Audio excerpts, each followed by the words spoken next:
दीवान फरीद बिन तहकीक से आज हम काफ़ी नंबर 55 जो है वो पेश कर रहे हैं। और इसका मकसद जैसे कि हम अर्ज़ करते आ रहे हैं पीछे भी कि दीवान फरीद को इस तरह पढ़ने का मकसद ये है कि आप तक सही तरीन मतन और सही तरीन तलफ़्फ़ुज़ के साथ हम ये अमानत पहुँचा सकें। बहुत अरसे से मुफस्सिरीन और उलमा और मुकर्रिरीन खुतबा और इन सब के तहकीक करने वालों की ये ख्वाहिश थी कि कहीं से उनको दुरुस्त तलफ़्फ़ुज़ के साथ ये नेमत मिल जाए। तो ये अमानत थी जो हम आप तक पहुंचा रहे हैं। ये काफ़ी जो है इसके मिसरे हैं 29, अल्फाज है 143 और राग इसका भी जो है वो अभोगी कानड़ा है।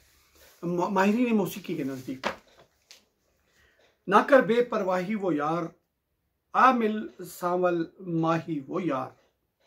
अब बाज़ नुस्ख़ाजात में ये इख्तलाफ मिलता है कि लफ्ज़ आ और वो यार दूसरे मिसरे में नहीं मिलता हमें, लेकिन कुछ में मिलता है। बट प्या रंग पुरदा परनीवण तो बिन जीवन औखा थीवण। ये बट प्या यानी भाड़ में जाए, भट्टी में पड़े, आग लगे इसको, जो मैं रंगपुर दा परनीवण, जो मेरे रंगपुर मुझे भेज दिया गया है खेड़ों के यहाँ, यानी नापसंदीदा जगह जहाँ मैं नहीं जाना चाहते थे। ये वज़ाहिर हीर और रांझा के को सामने रख के काफ़ी लिखी गई है, उनको बयान किया गया। अब इससे मुराद क्या है ख़ाज़ साहब की, वो एक बिल्कुल अलग चीज़ है। और बाज़ अहले तसव्वुफ़ के नज़दीक रंगपुर इस कायनात का नाम है। ये रंगारंग दुनिया जो है, तो यहाँ पर जो भेजा गया इसको, तो वो ये भी वही कहते हैं कि हीर के नज़दीक जिस तरह रंगपुर जाना था, इसी तरह इंसानी रूह और इंसान के लिए भी इस कायनात में आना कोई पसंदीदा बात नहीं थी। खैर, रंगपुर दा पर नीवण तो बिन जीवन औखा थीवण समझा मौत विसाही वो यार। विसाही कहते हैं मोहलत को, थोड़ी सी देर के लिए उस पर भरोसा करना और मोहलत मांगना। मौत तक की मोहलत है बस, और तो कुछ नहीं है। तुम्हारे बगैर तो जीना कुछ नहीं है, बस मौत तक की मोहलत है। और यह है भी ऐसे ही कि हमारी ज़िंदगी जो है ये मौत तक की मोहलत है बस, इससे ज़्यादा तो कुछ नहीं है। और बाजू तेरे बाज अजाई अमड़ी बाबुल भेड़ी भाई। अब बाजू का लफ्ज़ यहाँ 2 मरतबा आया है। बाज कहते हैं बगैर को, अलावा को, ना होने को, उसके बगैर को। और दूसरा बाज जो है, बाज ये बे से नहीं है, बाज से है। बाज दूसरा जो है ये होता है ताकत, कशिश, पकड़ और हौसला, ये सब उसके मानू में आते हैं। बाजू तेरे बाज जाए महबूब, तेरे बगैर तो ये कोई हौसला कुछ भी नहीं है, कोई ताकत, कोई कशिश, कोई कुछ भी नहीं है तेरे बगैर। और अमड़ी बाबुल भेड़ी भाई, फिर दी दिल तो लाही वो यार। ये सब मैं दिल से उतारे फिर रही हूँ। लाही लहावण से है, लाहण से है इसका, वो मैं सब दिल से उतारे फिर रही हूँ। और कीमे पेके पतड़े वल्दी तोड़ असल दी रोज अजल्दी हीर रांझण दी आही वो यार। अब पेके पतड़े, ये एक जिस तरह दरिया के पतन होता है, किनारा होता है, तो ये पेके पतने की एक इस्तिलाह बना दी है खाजी साहब ने, जबकि ये 2 अलग अलग चीज़ें हैं कि ये कौन सा पतन है, ये मेरे पेकों का पतन है, यानी मेरे मायके का पतन जो है। और मैं तो उस तरफ चली गई थी, तो फिर मैं अपने माँ बाप के पतन पर कैसे वापस आती। मैं तो असल और असील थी और रोज़े अव्वल की थी। और हीर रांझण दी आही वो यार। चाई जाई इश्क धवाई पीत सवाबी रीत न काई। मुझे तो हाथों पे लिया भी इश्क ने, और मेरा तो खुद तवल्लुद ही इश्क के हाथों पर हुआ। और मुझे तो रीत और प्रीत के सिवा और कुछ भी नहीं आता, और कुछ भी नहीं आता। बेवाही बेठाही, बेवाही वाह कहते हैं पनाहगाह को, वाह कहते हैं उस रास्ते को, हौसले को, ताकत को, पनाहगाह को। मेरी वाह नहीं लगती, यानी मेरा कोई हौसला में नहीं मिलता, मुझे कोई पनाहगाह नहीं मिल रहा, मुझे कोई रास्ता नहीं मिल रहा, निजात का रास्ता नहीं मिल रहा। ये वाह एक कलमा तहसीन और ताज्जुब भी है कि हम कहते हैं वाह, यानी ताज्जुब का इजहार करते हैं। हम कहते हैं वाह, यानी हम तहसीन भी करते हैं। और वाह का माना है पनाहगाह, रास्ता वगैरह।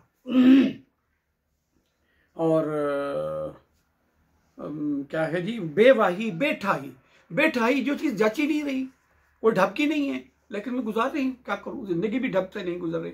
विसरिया रंग महल चुचकाना जंग सियाली ते मंघियाना लायो के बर जाही वो यार। विसरिया फरामोश हुआ, भूल गया। चुचकाना चूचक का, ये चूचक के लफ्ज़ के 2 मानी हैं अहले लुगत के नज़दीक। एक तो चूचक नाम था हीर के बाप का, और एक चूचक का माना है बहुत ही नफीस, बहुत ज़्यादा नफीस और दुल्हन जैसी, परियों जैसी, बहुत ज़्यादा नफीस, उसको भी चूचक कहा जाता था और कहा जाता है अब भी।